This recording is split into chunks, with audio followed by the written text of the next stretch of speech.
On the evening of August 18th, 1966, a lieutenant in the Royal Australian Armoured Corps was driving his armored personnel carrier through a rubber plantation in southern Vietnam in the middle of a monsoon. The rain had reduced visibility to almost nothing. The radio in his earpiece was carrying the voice of a major who was telling him, with increasing urgency, that his company of 108 men was running out of ammunition and would be overrun within the hour. And behind that lieutenant, in the chain of command, 3 separate orders told him to stop. He had not stopped. He would not stop. Before we explain why, and before we explain what happened to him 50 years later because he did not, tell me in the comments, if you were that lieutenant, if you could hear that major's voice, and you had those orders in your hand, what would you do? What you are about to discover is that the man who saved the day was punished for it, and that it took 50 years for anyone to admit that he had been right all along. During the Vietnam War, the United States military deployed the largest and most technologically sophisticated fighting force in American history against a communist insurgency in Southeast Asia, and found, repeatedly, that mass firepower and numerical advantage did not translate reliably into territorial control. While American formations swept through provinces with artillery preparation, tactical air support, and helicopter-borne infantry, operations measured in tonnage dropped, and body counts accumulated. An Australian task force operating in a single province south of Saigon pursued a fundamentally different strategy. The results in that province were measurably different. This is an account of one afternoon in that province.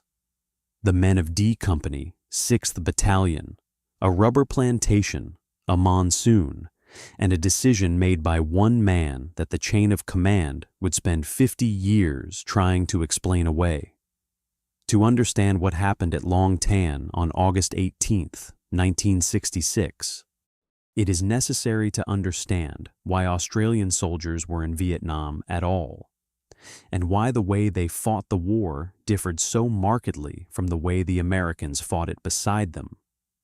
Australia's decision to commit combat forces to Vietnam reflected the strategic anxieties of the early 1960s as much as any independent military calculation. The domino theory, the proposition that a communist victory in one Southeast Asian nation would precipitate successive collapses across the region, commanded genuine credibility among Western governments at a time when the Cold War's geography was still actively contested. Prime Minister Robert Menzies, and then his successor Harold Holt, concluded that Australia's security depended on American strategic commitment to the Pacific, and that American commitment, in turn, depended on allies demonstrating tangible support. The ANZUS Treaty was not simply a defense guarantee, it was a relationship that required maintenance.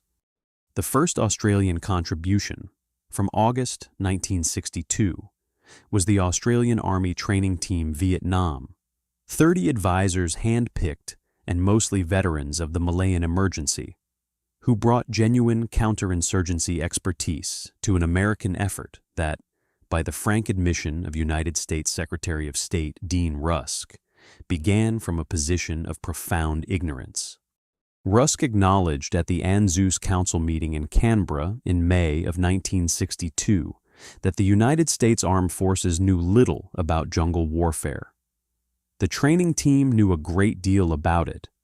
Their experience in Malaya had demonstrated that insurgencies were not defeated by destroying villages, but by separating the insurgent from the population through patient intelligence work, sustained patrolling, and the methodical erosion of enemy operational freedom in a defined area over time.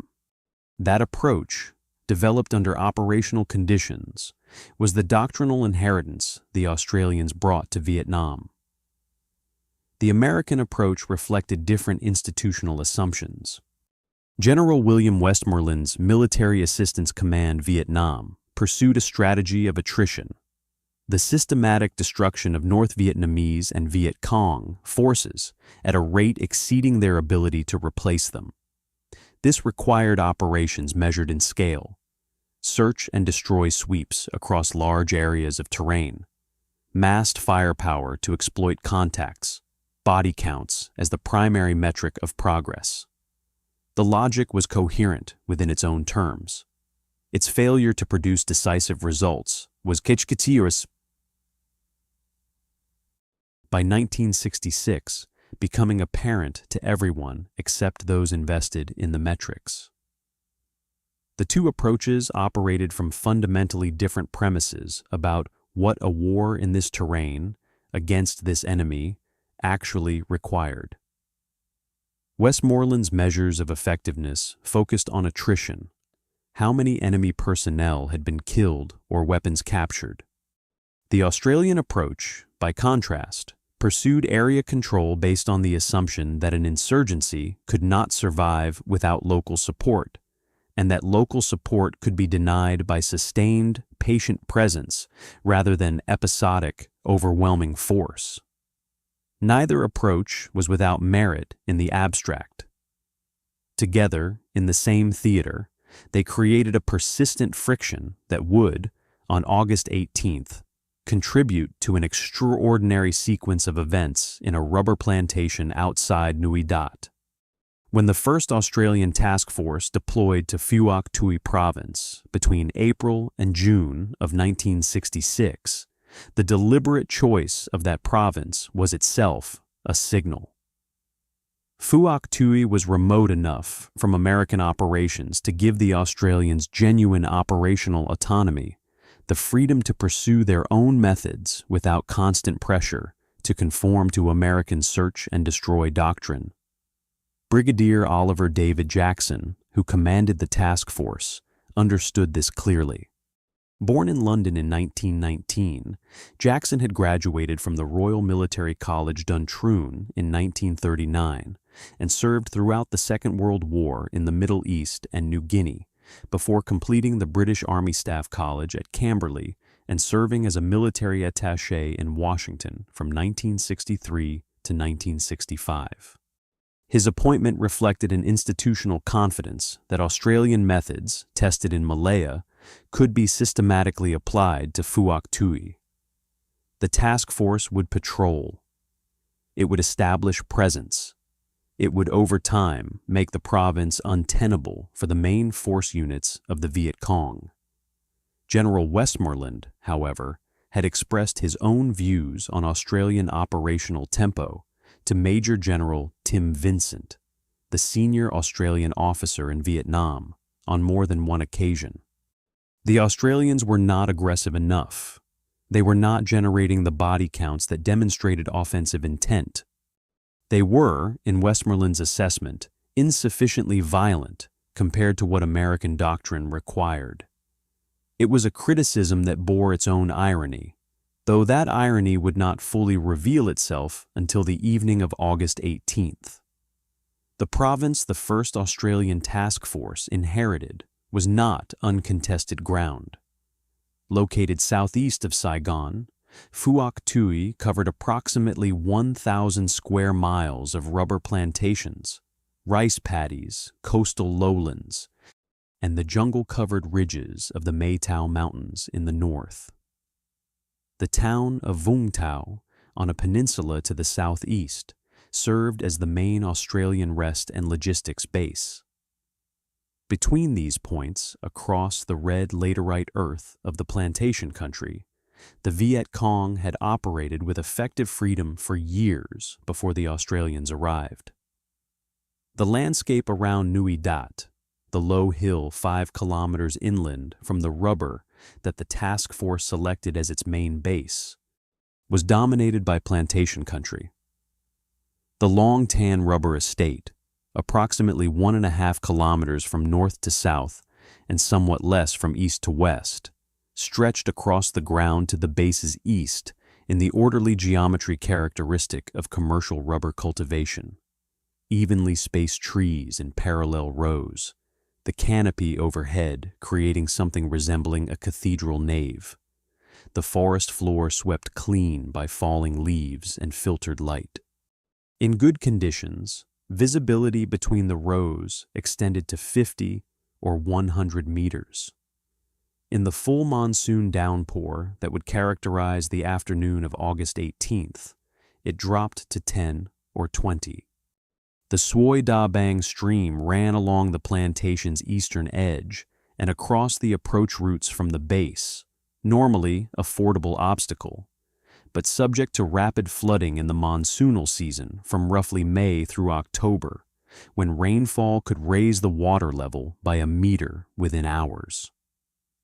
The Viet Cong forces arrayed against the 1st Australian Task Force in Phuoc Tuy were experienced, capable, and numerous. The 5th Viet Cong Division, headquartered in the Mae Tao Mountains, operated 2 principal regiments in the province. The 275th Regiment, commanded by Senior Captain Nguyen Thoi Bung, known within his own command as Ut Thoi, comprised 3 battalions numbering approximately 1,850 men. The D445 Provincial Battalion, locally recruited and intimately familiar with the terrain from years of operations in the province, added another 550 men under the command of Bui Quang Chan. Together with supporting elements, Viet Cong strength in Phuoc Tuy province was estimated at approximately 4,500 combatants operating against 2 Australian infantry battalions, an armoured personnel carrier squadron, an artillery regiment, and the supporting units of the task force. The asymmetry was not marginal. The 275th Regiment was not a formation that had blundered into proximity with the Australian base. Through signals intelligence, Australian analysts had tracked its radio transmitter moving steadily westward through July and into August of 1966. Extensive patrolling through the rubber plantation country east of Nui Dat failed to locate it by direct observation. The regiment had moved at night, observed radio silence at critical junctures, and positioned itself in the Long Tan plantation with deliberate care. On ground it had chosen, and in positions its soldiers had prepared over weeks. The Viet Cong's understanding of the terrain around Nui Dat was intimate. D445 had operated in Phuoc Tuy for years before the Australians arrived, knew every track, every stream crossing, every natural line of approach, and had used the rubber plantations as operational ground long before a foreign army built a base in their midst. The mortar and recoilless rifle attack on the task force base on the night of August 16th to 17th, which damaged tents and equipment, wounded soldiers, disrupted a forward signals troop preparing to relocate, and demonstrated a confidence that many in the task force found alarming, was not the regiment's primary operation. It was bait. The fires were designed to draw an Australian patrol east of the base on the following morning. To create the conditions for a prepared engagement on ground the 275th Regiment had selected, at a time and place of its choosing. The regiment understood that an Australian patrol would come to find the mortar-firing positions. It positioned its men in the rubber through which that patrol would have to move. When 11 Platoon made contact at 3:40 on August 18th, it was not discovering an enemy who happened to be present. It was walking into the killing ground the enemy had been preparing for days. It worked. The task force's early months had established the operational rhythm that Australian doctrine required. Patrol lines extended progressively outward to Line Alpha at 4,000 meters from the base perimeter, and later to Line Bravo at 10,000 meters, accumulating the ground truth that the intelligence picture required. Contacts in July around the Long Tan village area had driven Viet Cong elements back temporarily, suggesting to some that the province was becoming less contested. What the intelligence picture had failed to convey with adequate clarity was that the main force regiment the patrols had been searching for had not retreated at all. It had moved laterally into the plantation. It had positioned itself precisely where an Australian response to the mortar attack would have to go. It was waiting in prepared positions for a company of soldiers who did not know it was there. The problem of finding the mortar-firing positions fell, on the morning of August 18th, to D Company, 6th Battalion Royal Australian Regiment, 108 men under Major Harry Smith. Smith was not a man given to underestimating his tasks. A career officer with experience in counterinsurgency operations reaching back to Malaya, he had spent the months since D Company's arrival in Vietnam driving his soldiers hard in training. The men of D Company were well prepared. They were also, in significant proportion, national servicemen, young men conscripted under the system introduced by the Holt government, for whom this patrol into the rubber was somewhere between their 2nd and 5th month of active service in Vietnam. For some, it was the last patrol they would make. The other central figure in this story was nowhere near D Company that morning. Lieutenant Francis Adrian Roberts, born October 11th, 1939, in Midland Junction, Western Australia, was the acting troop commander of 3 Troop, 1 armoured personnel carrier squadron. He held a position normally filled by a captain, having been promoted to the rank of lieutenant only on June 30th, 1966, 6 weeks before the battle. His father had served as an RAAF navigator over Europe during the Second World War, returning from the conflict as something of a stranger to his own family, but conveying, through the gravity of returned service, an ethos of professional duty that his son would carry throughout his own career. Roberts had taught school before the Army, attending teachers' college, while simultaneously serving in the citizen military forces in a light horse regiment. The combination was not incidental. He was, by formation, someone who thought in terms of outcomes and instruction, accustomed to understanding a problem from first principles and working toward a solution regardless of the conventional framing of the question. A teacher understands that the formal structure of instruction is a means to an end, not an end in itself. A cavalryman understands that independent action is not an aberration from discipline, but its highest expression when properly applied. Roberts had absorbed both orientations before he arrived at Officer Cadet School Port C in 1962, and Port C had refined rather than replaced them. He described the experience in paradoxes. "The hardest year of my life," he would say later, "and the happiest of my memories, simultaneously." The man who described his formative professional year in those terms would later be asked to act in paradoxes, and would find that his preparation had made him equal to them. His service before August of 1966 had built the kind of operational knowledge that formal training cannot provide. 2 tours of duty, the first in the garrison environment of the citizen military forces, and the second in the increasingly operational environment of Vietnam from April 1966, had given him a working picture of Phuoc Tuy province that was specific and detailed. He knew the eastern approaches to Nui Dat. He knew the rubber plantation country. He knew, from May, the Suoi Da Bong stream. The specific experience that would matter most on August 18th had been acquired 3 months earlier, in May, during Operation Hardihood, a joint operation with the United States 173rd Airborne Brigade in the area east of Nui Dat.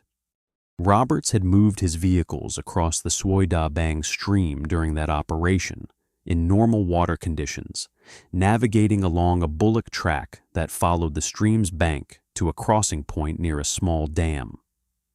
It was a routine detail of a routine operation.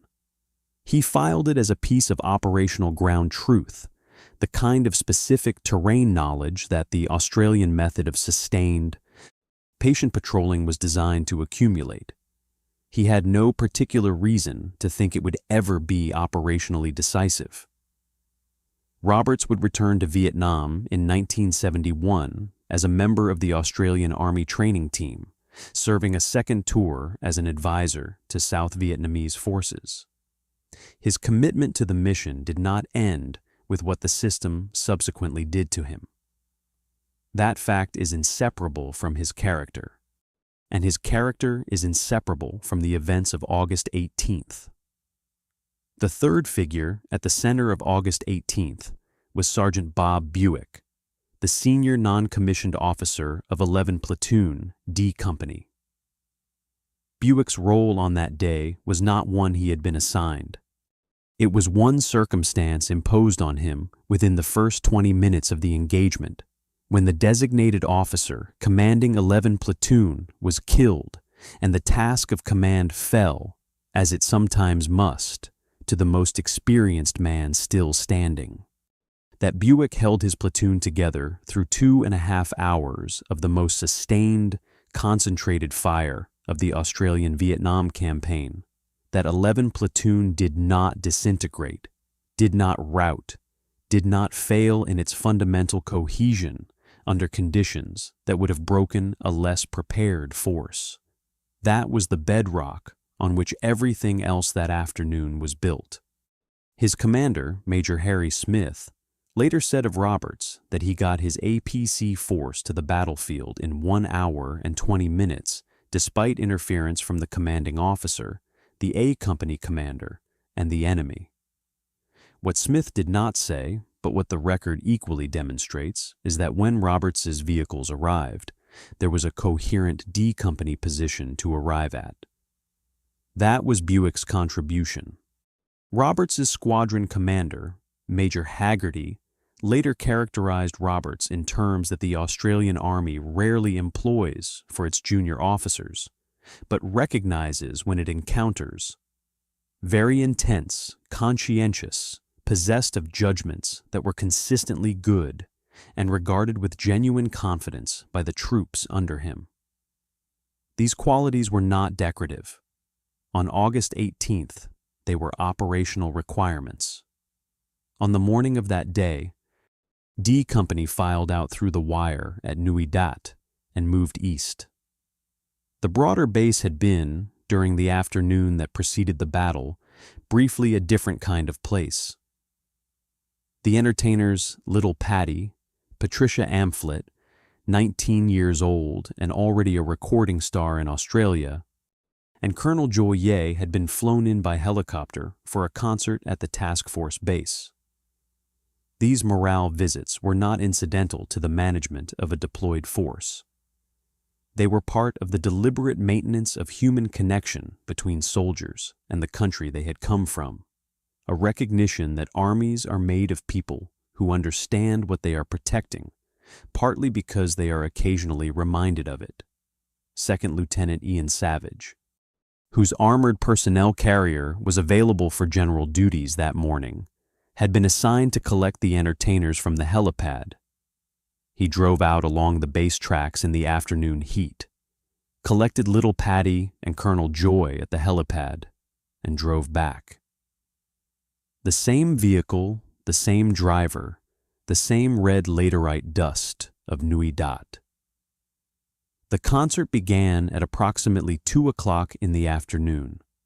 Men found space on the ground or improvised seating from equipment crates and sat in the heat of a Vietnamese August, temperatures in the mid to high 30s and humidity rendering the shade barely cooler than the direct sun, and listened to music from home. It was, for the duration of the set, something other than a war. Little Patty performed the songs that Australian teenagers had been hearing on the radio. The audience of soldiers, many of them not much older than the performer herself, We're experiencing something that armies have always attempted to provide and rarely adequately can. The reminder that the world they were fighting in was not the only world, that there was another one back in the direction from which the helicopters had come that sounded like this. The artillery changed the mood before the concert ended. The sound of outgoing fire from the task force's guns, never entirely absent when you lived within range of an active battery, shifted in character and tempo in a way that soldiers with time in the field had learned to read. The tempo accelerated. The bearing remained constant. East. Something was wrong in the rubber country east of the base. The concert continued for a time, because there was no order to stop it, and because the outgoing fire might have meant many things. Then it became clear it meant something specific. The crowd thinned. The concert ended. Somewhere in the task force, a runner was already moving toward a shower block to find a lieutenant. D Company had departed Nui Dat that morning with standard patrol equipment and 3 days' rations, not because the patrol was expected to last 3 days, but because Phuoc Thui's operational tempo had made it standard practice to carry capacity for extension. They had been in the rubber for approximately 3.5 hours before first contact. By the time the leading elements of 11 Platoon encountered the leading elements of the 275th Regiment at 3:40, they had covered enough ground to establish that the mortar firing positions from August 16th were not where first expected. They had not established that the regiment that had fired them was directly ahead in prepared positions at company strength and above. That discovery was made at 3:40 from a distance of approximately 100 meters under fire. At Nui Dat, Roberts was in the shower when the duty runner found him. The briefing he received at 6th Battalion headquarters was what he later described, without editorializing, as very general. He was to take 3 troop, pick up A Company, drive to the Long Tan plantation, and break up the attack. No route was specified. No detailed map overlay was provided. No information about enemy dispositions along the route had been prepared, because nobody had been along that route since the 275th Regiment had moved through it. A company was at that moment completing its return from a 3-day patrol, had been in the base for less than an hour, and was being remounted with fresh ammunition and equipment at the rate that tired soldiers who need to move urgently can manage. Roberts was being handed a captain's task with a lieutenant's rank, an approximate map reference, and the clock already running. He went. The preparation that preceded departure took longer than anyone wanted. 10 M113s needed to be brought to readiness and crew positions confirmed. A company's infantry had to board and stow their equipment. The alternative perimeter exit had to be found and negotiated when the primary gap proved obstructed. By the time the column was moving, every minute of delay had been a minute that the transmissions from D Company's position made unbearable to hear and impossible to hasten. Roberts heard them. He had the radio net open. He knew what was happening in the rubber, and he had not yet made his first decision to disobey an order. D Company, meanwhile, had entered the worst hours of its experience. The engagement that had begun at 3:40 had by 4 o'clock revealed its true scale. The 275th Regiment was not a patrol or a company element that had been caught in the open. It was a prepared force in prepared positions, and it had options for maneuver that D Company did not.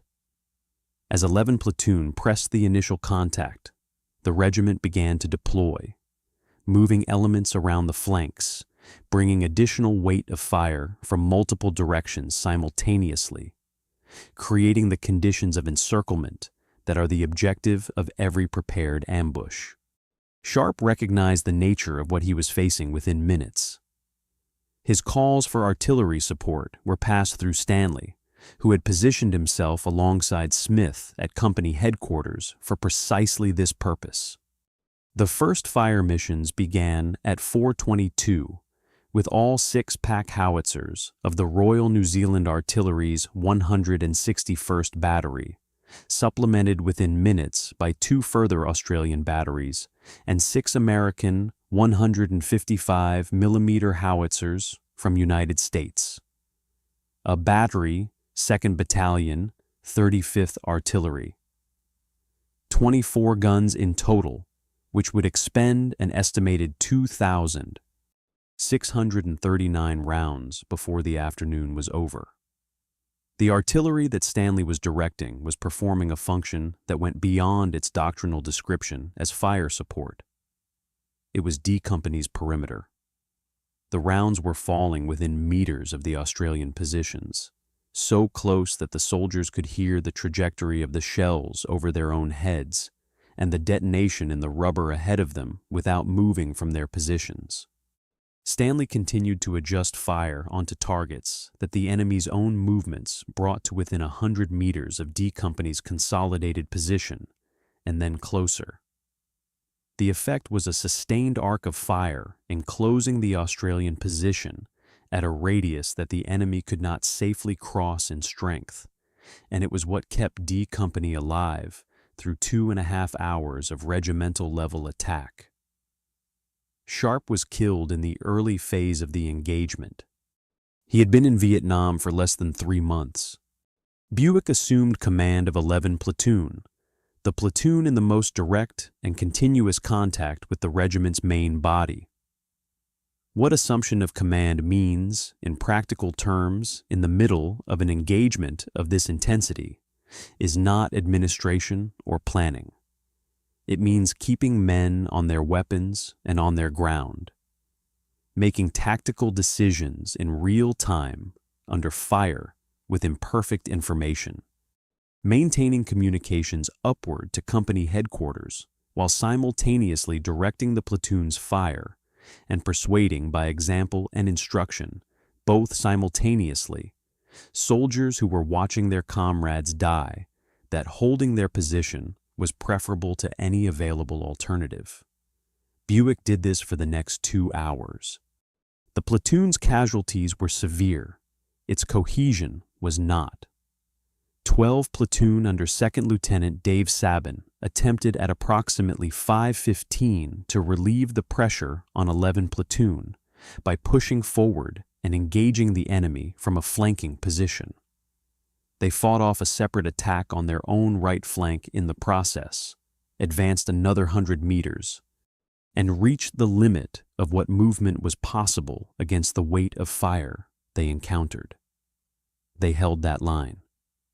10 Platoon under 2nd Lieutenant Jeff Kendall maintained the company's other flank and its connection to the artillery net through Stanley, who remained at Smith's side throughout, directing fire that was, by this point in the afternoon, the dominant tactical factor in the engagement. By 5:30, 11 platoon survivors had pulled back toward the company position. The platoon had been effectively destroyed as a fighting unit in the sense that its capacity for independent offensive action was gone. The survivors were alive because Buick had kept them coherent enough to fight a rearward passage of lines through Sabin's position and back to Smith's headquarters, a movement that in the conditions of August 18th required soldiers to move through terrain they had occupied for 3 hours, under fire from a force they could rarely directly observe, maintaining the spatial organization and mutual covering that are the difference between an orderly withdrawal and a rout. They maintained it. The platoon that arrived at Smith's headquarters was battered, shocked, and under strength. It was also coherent. It could still fight. It did. The human reality of what D Company experienced between 3:40 and 7 o'clock on August 18th has been documented in the testimony of the survivors and in the medical records and the operational reports and the sworn evidence given before the Defense Honors and Awards Tribunal, in 2016.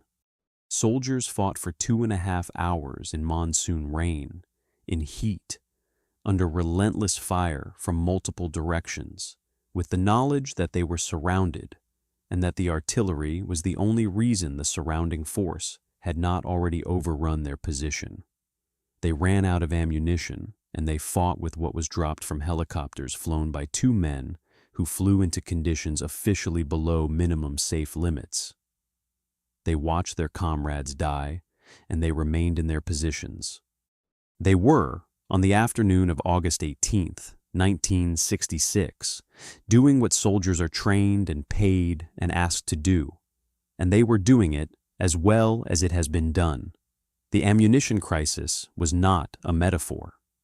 By approximately 5:30, some of D Company's rifle platoons were down to their last 100 rounds per section. The Viet Cong attacked in organized waves, probing, withdrawing, probing again, maintaining constant pressure that required constant fire in response. At the rate of consumption that sustained defense required, some sections would be out of ammunition within 20 minutes. The mathematics were simple, and the conclusion was unambiguous. 2 solutions were attempted simultaneously. Stanley continued to direct artillery fire at targets within 100 meters of the Australian position, a margin so narrow that the shells passing overhead created their own hazard from fragmentation. The second solution arrived from the air. Flight Lieutenants Cliff Dole and Frank Riley, flying 2 UH-1B Iroquois helicopters for No. 9 Squadron Royal Australian Air Force, brought their aircraft into the Long Tan Plantation at approximately 6 o'clock, in conditions that the squadron's operations record book would subsequently describe as well below the minimum limits for safe flight. The full monsoon downpour had been building since 5 o'clock. Visibility in the plantation had dropped to meters. The pilots guided themselves to the D Company position by the red smoke thrown by infantry below, brought their aircraft to just above the rubber tree canopy, and held there while Warrant Officer Class 2.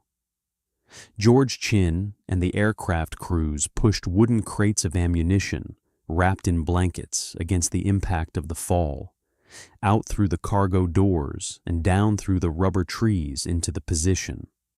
The soldiers who retrieved those crates found that they had no tools to cut the metal banding. They used machetes, rifle butts, and hands.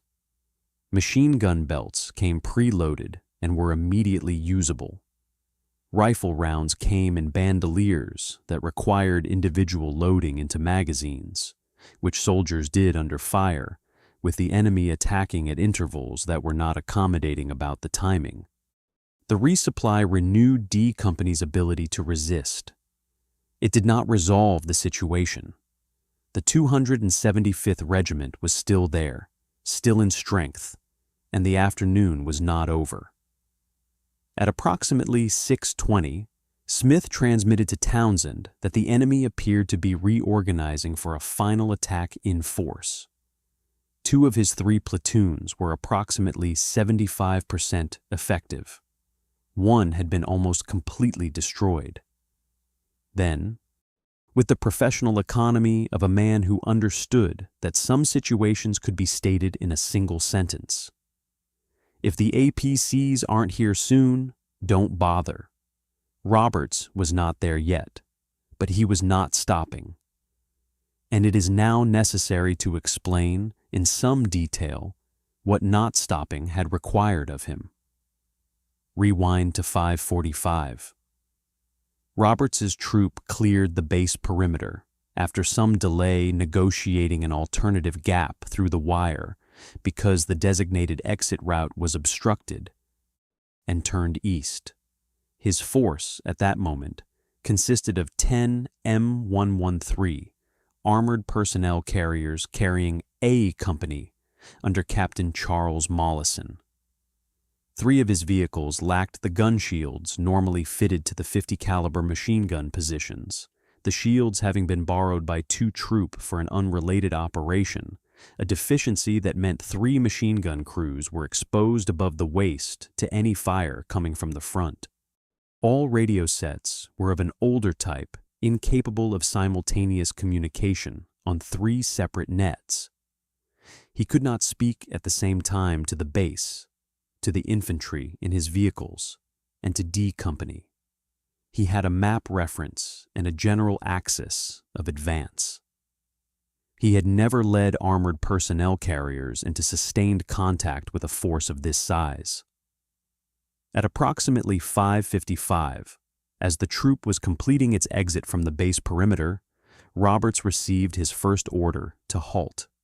He was to detach 2 vehicles to collect Lieutenant Colonel Townsend, who intended to accompany the relief force and command the operation personally, and wait for the commanding officer before moving the main body forward.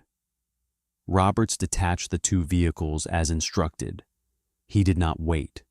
He moved the remaining 8 personnel carriers forward immediately. What was legitimate about the order was entirely clear to Roberts. An officer leading a troop into an operational engagement without a commanding officer present was a departure from the command arrangements his battalion had established. Townsend had every right to accompany the relief force. His intention to command the operation personally was both rational and appropriate, given the scale of the engagement. These were not arguments Roberts dismissed or failed to weigh. He weighed them and continued moving. D Company had been in contact with a regimental strength force for over an hour and was reporting mounting casualties and an accelerating ammunition crisis. Every minute consumed waiting for command handover was a minute the company's remaining effectiveness diminished. The weight on one side of the scale was institutional. The weight on the other side had 108 names. He moved. The second decision came at the Soi Da Bang stream. The monsoon that had been building since 5 o'clock had been working on the stream's watershed for an hour. Where there had been, 3 months earlier during Operation Hardihood, a knee-deep ford along a bullock track, there was now a fast-flowing torrent running above the safe crossing speed for the M113. Which could swim its vehicles across still water or slow-moving current, but not at the velocity the flooding had produced in the stream's channel. The standard response was to halt and wait, either for conditions to improve or for the commanding officer to authorize a crossing under non-standard conditions. Normal procedure existed for good reasons. It prevented commanders from taking vehicles they could not afford to lose into terrain they had not reconnoitered. Roberts had reconnoitered this specific crossing. He knew the bullock track alongside the bank. He knew the small dam near which the track crossed. He had driven his vehicles across this stream in May, in daylight, in routine conditions, and he knew, specifically and from direct experience and not from estimation, that the crossing near the dam was navigable even at elevated water levels. He left 1 vehicle at the bank to guide Townsend's carriers when they arrived. The rest of the column continued east. A second halt order reached him at the stream. He continued through it. This second decision deserves particular attention, because it demonstrates something about the nature of the knowledge that the Australian approach to counterinsurgency was designed to generate.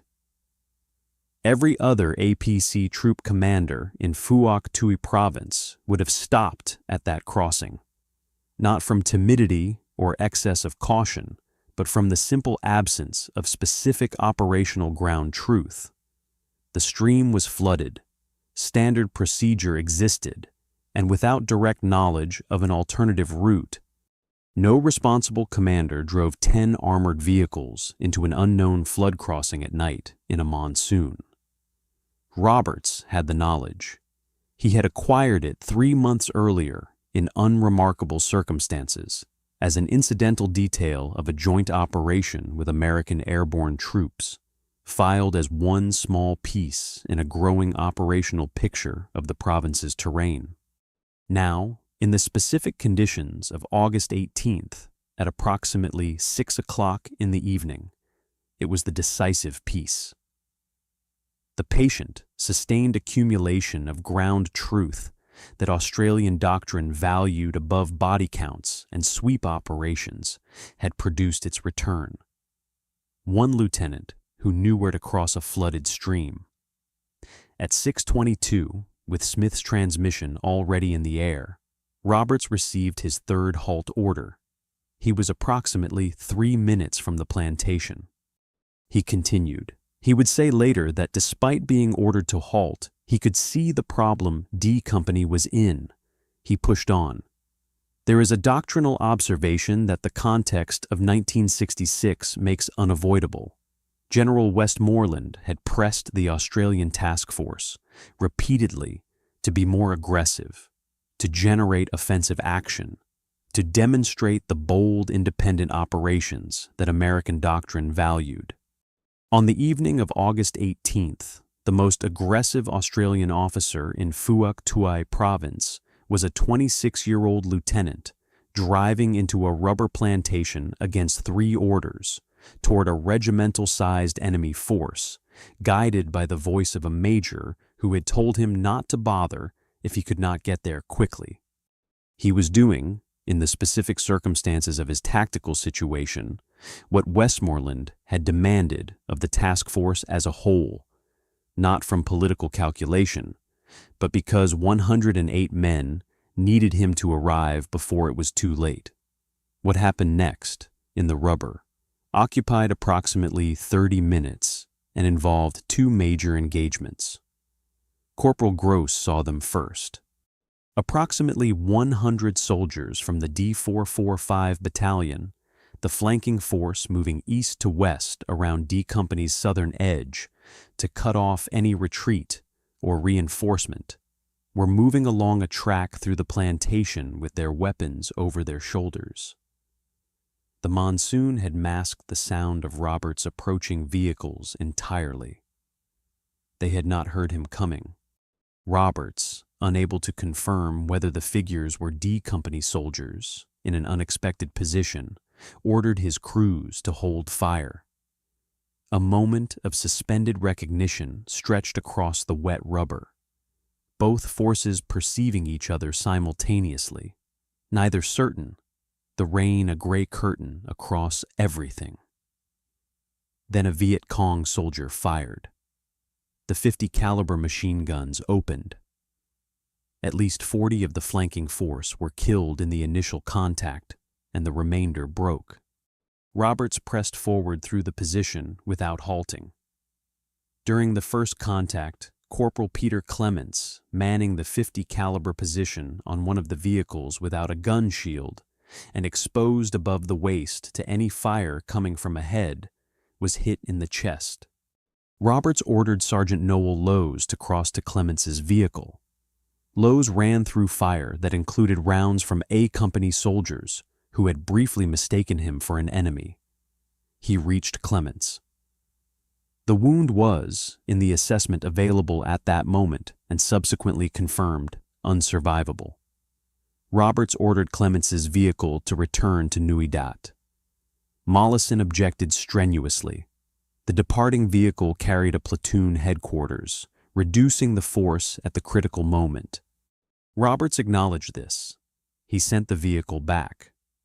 Clements died in hospital 9 days later. The decision to send him back, the decision that Townsend's after-action report would call irresponsible, was the compassionate decision, made in full knowledge of what it cost operationally, by an officer who understood that a man's life was not a calculation to be optimized. The second engagement was different in character. A second enemy element occupied a position further east, and within this force was a crew operating a 57mm recoilless rifle. The weapon was aimed at Corporal John Carter's vehicle. The crew fired. The round missed, felling a rubber tree across the front of Carter's APC.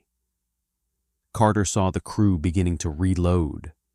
He took the Owen submachine gun, a weapon designed in 1941, from his driver, opened his hatch, and stepped onto the ground in front of his vehicle, fully exposed to fire from the crew and from the surrounding enemy. He shot both crew members as they were completing their reload. The weapon did not fire again. He then killed 3 more enemy soldiers before returning to his vehicle. Carter received the Distinguished Conduct Medal. It was the second highest award for other rank gallantry available in the Australian Army. It was, by the specific evidence of what he did, inadequate recognition. Townsend arrived with the trailing vehicles at approximately 6:50, bringing the troop to 9 carriers, and took command for the final assault east through the artillery corridor. 9 armored personnel carriers advanced through the plantation at speed, the infantry aboard firing, the machine guns on the hulls firing, into the forming up positions the 275th Regiment had established for a final assault that it would not now make. The shells from the 24 guns that had been sustaining D Company all afternoon were passing overhead, their trajectories running barely above the height of the rubber trees, and their fragments fell into the ground ahead of the advancing vehicles. There was, in operational terms, almost no margin between the artillery corridor and a friendly fire incident. The precision required to maintain that margin while advancing vehicles through it, in darkness, in a monsoon, represented the highest order of coordination between ground force and artillery that the task force had attempted. It held. At approximately 7 o'clock, the firing stopped. Ian Savage brought his carrier to a stop in a line facing east. The D Company survivors were cheering. Around them, in the red mud and the failing light of the monsoon evening, were the dead. Warrant Officer Class 2. Jack Kirby was already moving through the position with a torch.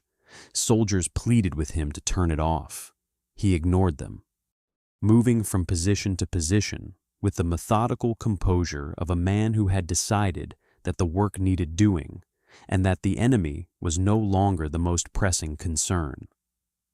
He had carried this composure through the entire afternoon, coordinating the platoon ammunition distribution, maintaining the company's administrative function while it was fighting for its life, and now conducting the same function in its aftermath.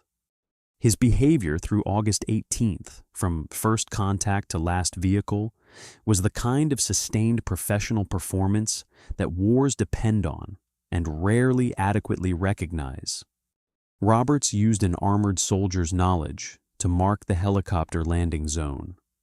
All APC hatches opened simultaneously. All engines started at once.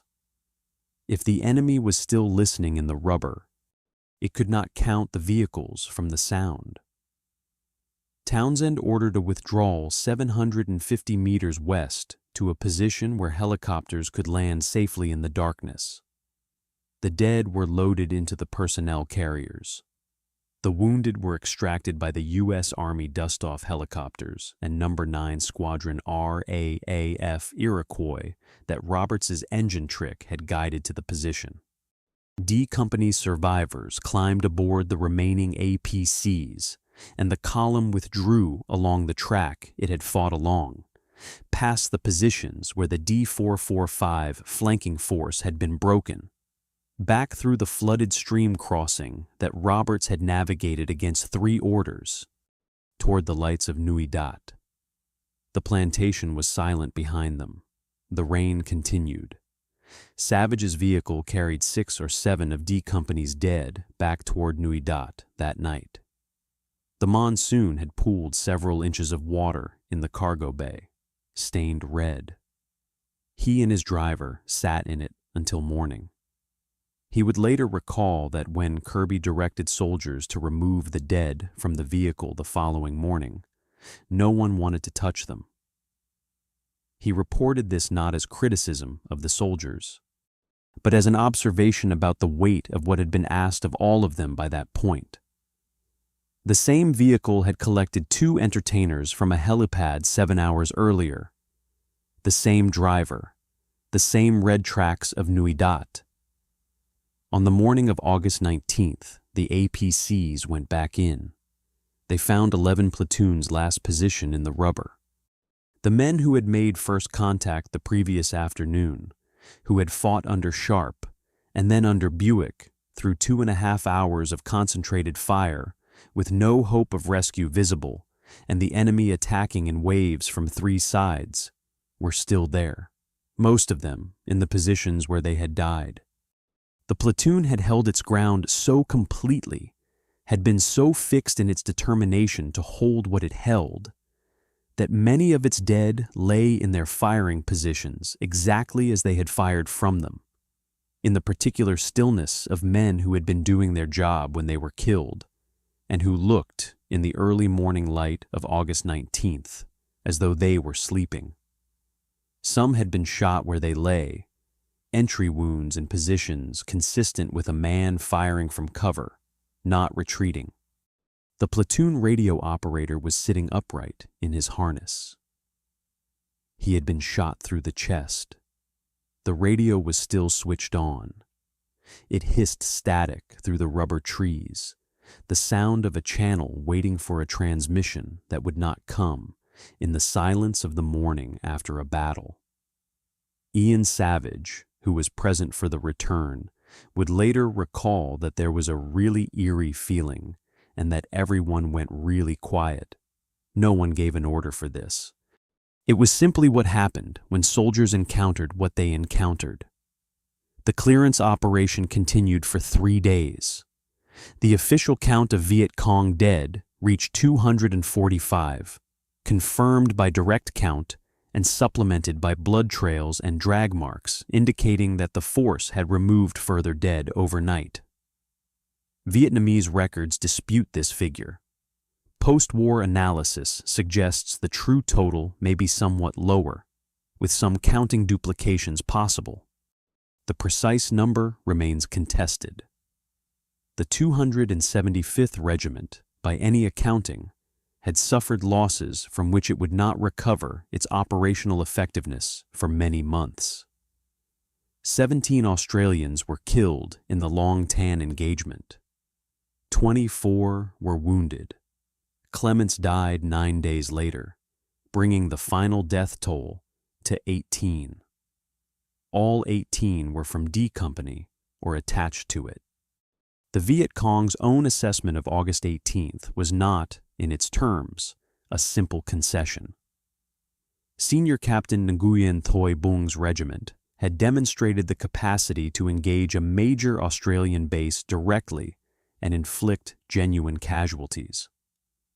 From the perspective of a force that measured success, partly in political terms, demonstrating the continued viability of armed resistance against a foreign military presence, there was something to claim. The D4, 4-5 Provincial Battalion, withdrawn northward and redeployed in September of 1966, was not immediately destroyed as a fighting force. The 275th Regiment, however, never again attempted a direct challenge against the Nui Dat base.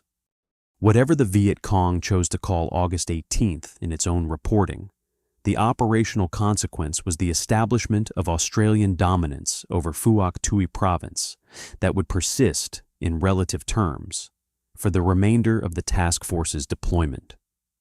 What followed the battle, for Roberts specifically, was the second engagement. This one lasted 50 years.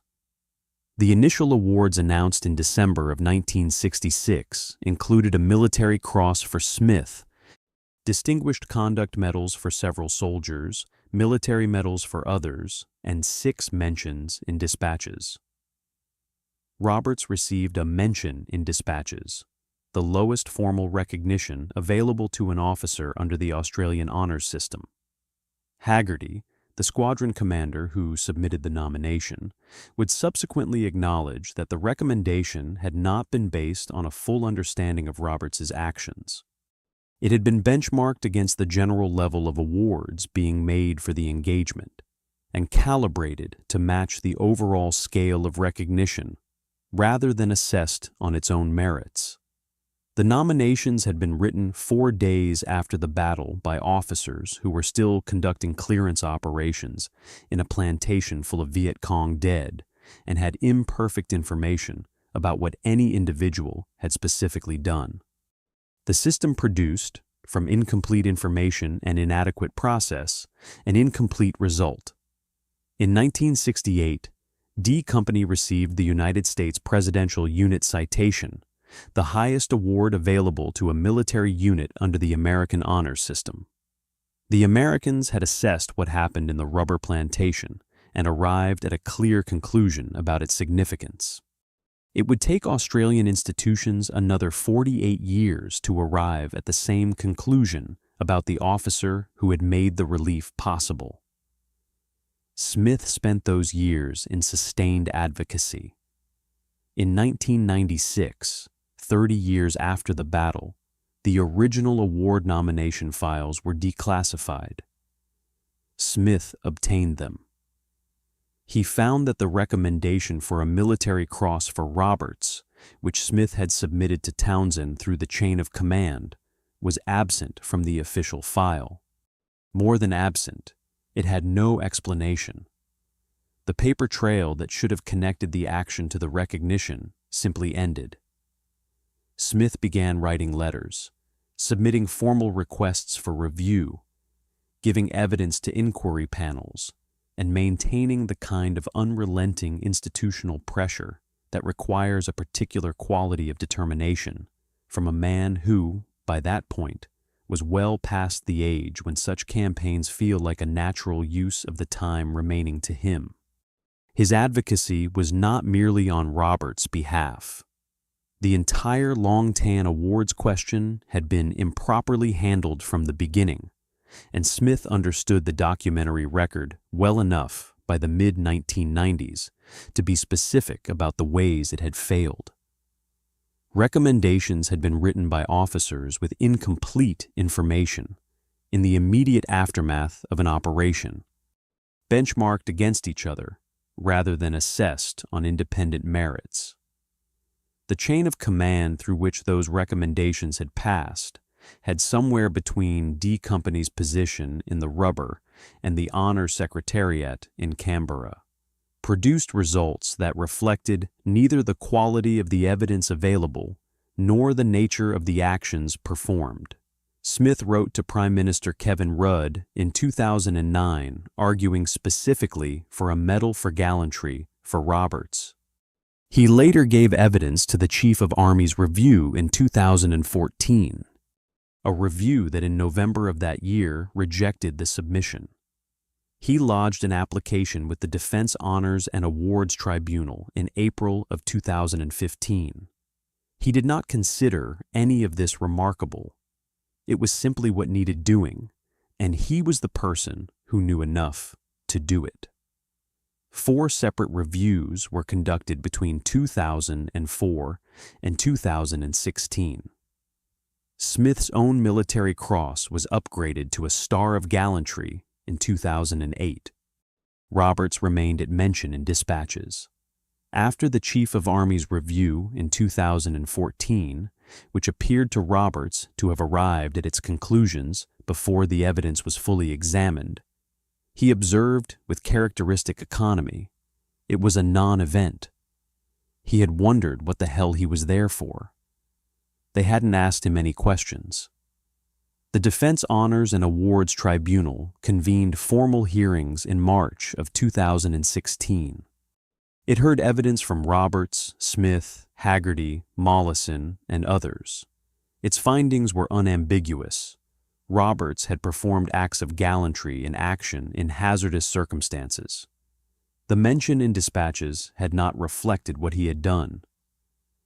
The Medal for Gallantry, the 3rd highest Australian award for gallantry in action, was recommended. The recommendation was accepted. On August 1, 2016, 50 years and 2 weeks and 3 days after the battle, the award was gazetted. Townsend's original after-action report had criticized two of Roberts's decisions: pressing forward without waiting for the commanding officer and sending Clemens's vehicle back rather than maintaining full strength for the breakthrough. Both criticisms were militarily arguable. The Clemens decision, in particular, represented a genuine tension between operational capacity and human obligation that has no clean resolution on paper, and that any officer who has made a similar decision in similar circumstances would understand as insoluble in exactly the way Roberts faced it. Mollison was correct that the platoon headquarters in that vehicle would have been operationally useful. Roberts was correct that a man's life deserved the attempt to save it. The tribunal found that the decisions, taken together and assessed in context, reflected professional military judgment under conditions of extreme pressure, and that the award recommended in December of 1966 had not reflected that judgment. Townsend had issued the halt orders that Roberts disobeyed. Had Roberts obeyed them, Townsend's operation that night would have ended differently.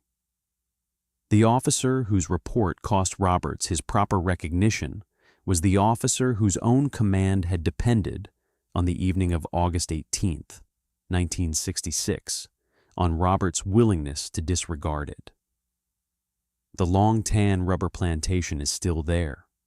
The trees that sharp soldiers fought among on the afternoon of August 18th are taller now, decades of growing having added girth to the trunks that, in 1966, were slender enough for one man to crouch behind.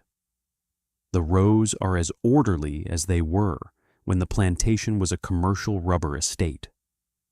The long tan cross, erected by Australian veterans at the site of D Company's final defensive position, stands in the plantation and is visited by the men who fought there, and by their children and grandchildren, and by Australians who were not yet born when it happened. It is a plain white cross in a rubber plantation in a country that is now at peace, which is itself something that the events of August 18th helped make possible in the specific small geography of one province, without making possible in the larger geography of the whole war. August 18th is now Vietnam Veterans Day in Australia, the national day of recognition for the approximately 60,000 Australians who served in Vietnam, and for the 521 who did not come home. Long Tan became the defining Australian memory of that war, not because it was the largest operation the task force conducted, and it was not, but because it compressed in 3.5 hours in a rubber plantation every contradiction the war contained, the question of what soldiers owed their orders and what they owed each other, the question of whether tactical excellence could survive institutional indifference to the men who performed it, the question of what recognition meant when it arrived 50 years late, to a man in his mid-70s who received it without ceremony and without bitterness, and said of the process only that it did not reflect well on the system. In 2017, the Vietnamese government blocked the planned commemoration at the Long Tan Cross for the battle's 51st anniversary, a decision that triggered a diplomatic dispute resolved only through direct intervention between the two countries' heads of government. The battle contested in the rubber in 1966 was contested again in diplomatic cables and government statements, more than 5 decades later. Some things are not fully settled. The memory of war resists the closure that the passage of time is supposed to provide. Yet, Long Tan did not end the war. Nothing that happened in the rubber altered the political trajectory of a conflict whose outcome was determined not in Phuoc Tuy, but in Washington and Hanoi, and in the patient resilience of a North Vietnamese strategy that could absorb tactical losses that would have ended any Western campaign and continue. Australia withdrew from Vietnam in 1971 and 1972 as part of a broader Allied disengagement. The province the task force had spent 6 years bringing under a degree of control reverted, as provinces revert when the forces maintaining control withdraw. The strategic objective was not achieved. It was not close to being achieved. Roberts, who returned to Vietnam in 1971 for a second tour as an advisor, who commanded the Australian Armoured Centre, who retired in January of 1988, and who received his Medal for Gallantry 50 years after earning it, offered the clearest available assessment of what he had done and what it meant. He said, "I'm not a pacifist, but men are the same on either side. People should realize the horror of war, and then they wouldn't be so quick to get involved." This observation sits, without contradiction, alongside the fact that he drove his vehicle forward on August 18th, through 3 orders to stop, through a flooded stream in a monsoon, through 2 enemy engagements, and into the plantation where 108 men were waiting for him to arrive.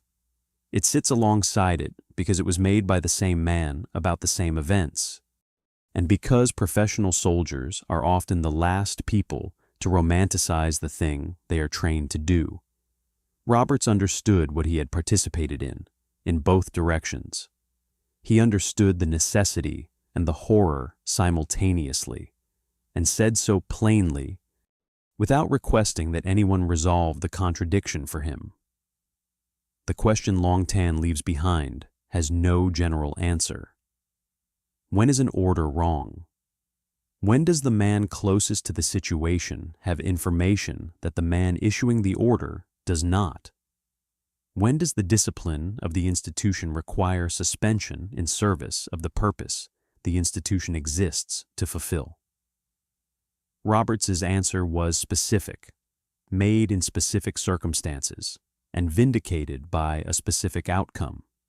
The Australian defense system required 50 years to formally agree.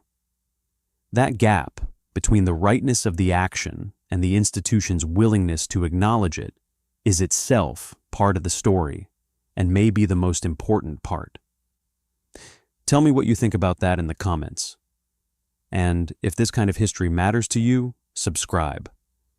There is more where this came from.